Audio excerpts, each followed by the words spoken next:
perkenalkan, nama saya Rega Dwi Marta Tilar dari Fakultas Keguruan dan Ilmu Pendidikan Universitas Muhammadiyah Profesor Dr. Hamka, jurusan Pendidikan Geografi semester 4. Adapun tujuan saya melaksanakan kegiatan pengenalan lingkungan persekolahan, yaitu untuk mengetahui tentang persekolahan di SMA Negeri 1 Karangbahagia ini.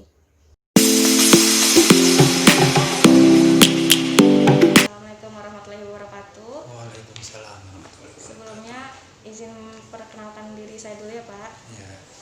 Saya Rega Dwi Marta Tilar dari Program Studi Pendidikan Geografi EKIPU Hamka semester 4. Dan saya Aulia Hirunisa dari Pendidikan Geografi FTIPU Hamka. Langsung saja ya Pak. Untuk sebelumnya, apakah Bapak bisa memperkenalkan diri terlebih dahulu? Nama saya Wawan Kurniawan. Baik Pak, selanjutnya sudah berapa lama Bapak menjabat sebagai Kepala SMA Negeri 1 Karangbahagia? Bapak itu termasuk kepala sekolah yang baru 9 hari menjabat, jadi belum punya pengalaman yang bermakna. Nah, Pak, selanjutnya pastikan setiap sekolah memiliki visi dan misi ya Pak. Nah, kalau boleh tahu visi dan misi sekolah SMA Negeri 1 Karangbahagia itu apa ya Pak?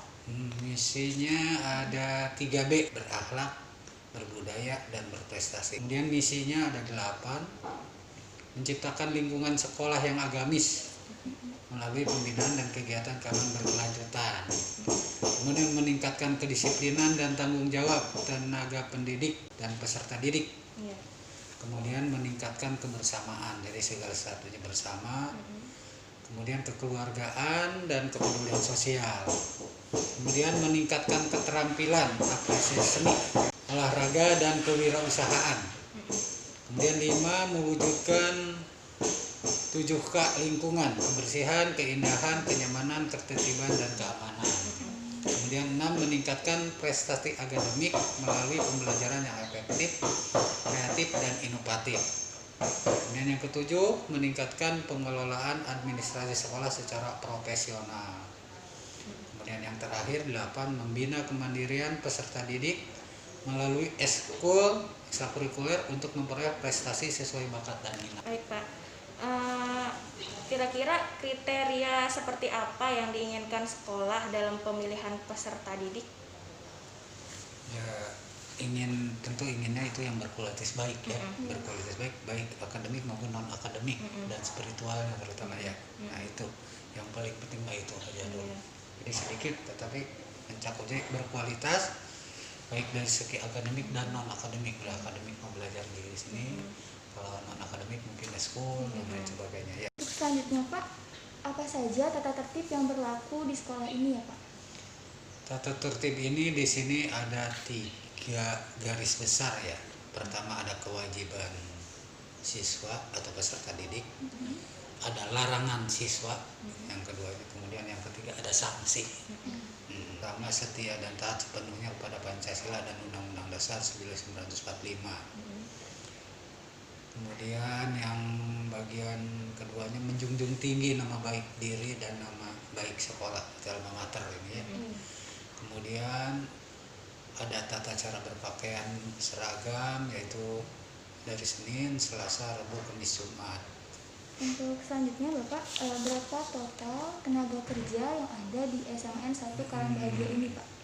Untuk tenaga pendidik atau guru itu ada 46, kemudian TU-nya 7, kemudian pelaksananya 6. Jadi jumlahnya ada 59 ya. Selanjutnya di sekolah memiliki kegiatan apa saja Pak, baik itu secara formal maupun non formal? Kalau yang formal udah Bapak sebutkan tadi ya. Iya. Ya, kegiatan belajar mengajar di kelas dan di luar kelas ya. Kalau sekarang mungkin daring ya. Kalau ini dari mana sekarang daring. Kemudian yang non formal berarti ekstrakurikuler ya. Untuk selanjutnya Bapak, kegiatan positif apa yang sudah ditetapkan atau diterapkan di dalam sekolah ini Pak? Biasanya di sini ada sholat duha berjamaah, khatibul Quran, jumsi, senam bersama, dan baksos gitu ya. Untuk selanjutnya Bapak, di sekolah ini ada berapa ekstrakurikuler ya Pak? Di sini ada 12 ekskul sekolah ini, tetapi yang unggul itu ya untuk pertanyaan yaitu itu Paskibra, Pramuka, Atletik dan Silat itu yang paling unggul sekolah ini kelihatannya ya. Sebab ini Paskibra, Pramuka, Atletik dan Silat itu udah beberapa mendapat penghargaan gitu ya. Ya. Nah, Pak, yang terakhir nih, apa harapan Bapak untuk pendidikan di Indonesia ini, Pak? Sebenarnya pendidikan di Indonesia itu jadi bukan mundur ya, harus hampir stagnan gitu, tetap gitu. Artinya kita itu ketinggalan sama negara-negara yang lain. Jadi kita mau tidak mau kita harus mengadopsi pendidikan di luar negeri yang memang harus gitu supaya kita maju. Kan kita ingin maju, kan Indonesia maju sekarang gitu ya. Zaman itu harus begitu. Cukup sampai situ, Pak, Udah ya? pertanyaannya. Oh, iya. Makasih, Pak, ya atas waktunya. Mohon maaf apabila kami berdua ada salah-salah kata. Ya, gak apa-apa. Sebelumnya, Assalamualaikum warahmatullahi wabarakatuh. Waalaikumsalam warahmatullahi wabarakatuh. Ya, saya dari program pendidikan geografi FKIP Uhamka mau bertanya nih kepada Ibu geografi di SMA Negeri 1 Karangbahagia. Ibu sudah berapa lama mengajar di sekolah ini? Ibu mengajar di sekolah ini sejak tahun 2010. Berarti hampir sudah 10 tahun Ibu mengajar di sini. Untuk selanjutnya Ibu, dalam hal karakteristik siswa, karakteristik seperti apa yang paling sering Ibu temukan di kelas? Untuk karakteristik sebenarnya macam-macam ya, karena setiap anak itu punya karakteristik yang berbeda-beda. Tapi pada umumnya terkadang ada yang motivasi belajarnya yang kurang. Terus ada anak yang dimintakan pendapat itu yang tidak berani untuk berpendapat. Ada yang juga yang justru anak yang aktif, ada yang harus memang kita arahkan gitu, seperti itu. Nah, Bu, selanjutnya kalau dalam proses KBM kan tentunya ada kendala kan yang dihadapi. Nah, pada saat mengajar secara tatap muka, kalau boleh tahu kendala apa saja yang sering Ibu temui dan apa saja solusi untuk mengatasi kendala tersebut? Oh ya, yang tadi seperti Ibu bilang, kembali lagi ke karakternya peserta didik.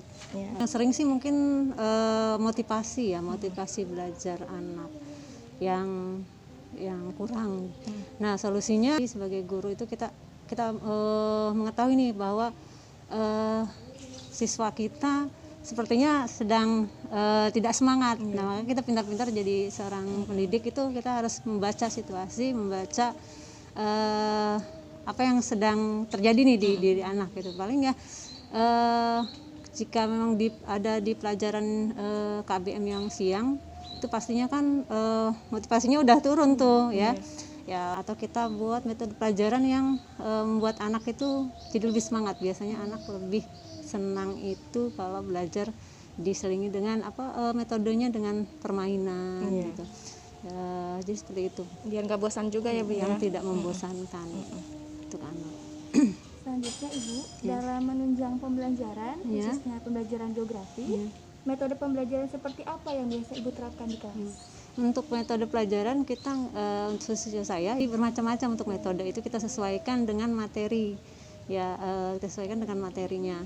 Untuk metode itu bisa pakai based learning, PBL, kita bisa pakai discovery, diskusi atau demonstrasi.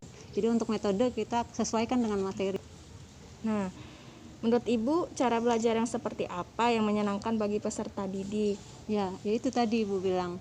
Jadi yang menyenangkan peserta didik itu yang memancing si anak itu bisa aktif gitu. Tadi ya dengan berbagai metode pembelajaran yang kita gunakan gitu. Dan anak biasanya lebih menyenangkan yang ada permainannya, diselingi dengan permainan gitu ya. Seperti itu. Apa pesan Ibu untuk calon pendidik di masa yang akan datang? Pesannya sekarang ini kita menghadapi zaman yang serba banyak tantangan gitu. Tantangan terutama sekarang ini anak kan lebih banyak memegang gadget ya. Jadi anak tuh bisa mencari sendiri sebenarnya pengetahuan gitu, tanpa mereka bisa mencari sendiri pengetahuan melalui searching melalui berbagai media.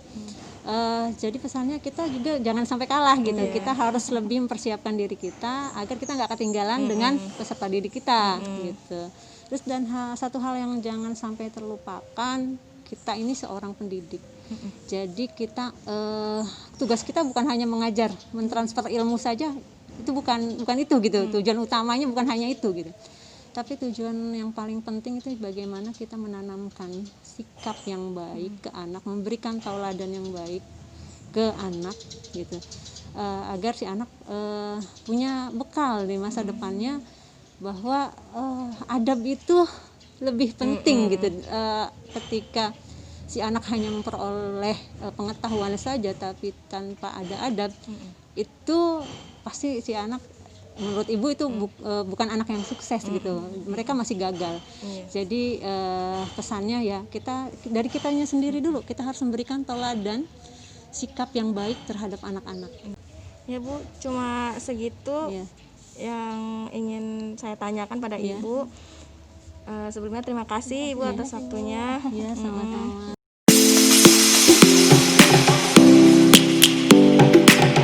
Sebelumnya perkenalkan nama diri adik. Ya, perkenalkan nama saya Siti Nur Hopipa. Saya lulusan Semen 1 Karang Bahagia yang kebetulan lulus baru tahun kemarin.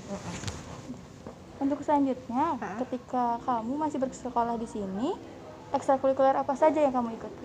Untuk ekstrakurikuler, kebetulan di sini juga diperbolehkan 2 ekstrakurikuler ya Kak. Selain mengikuti ekstrakurikuler pramuka, saya juga mengikuti seni rupa. Jadi ada 2 ekstrakurikuler yang saya ikuti. Kenapa adik mengikuti ekstrakurikuler tersebut?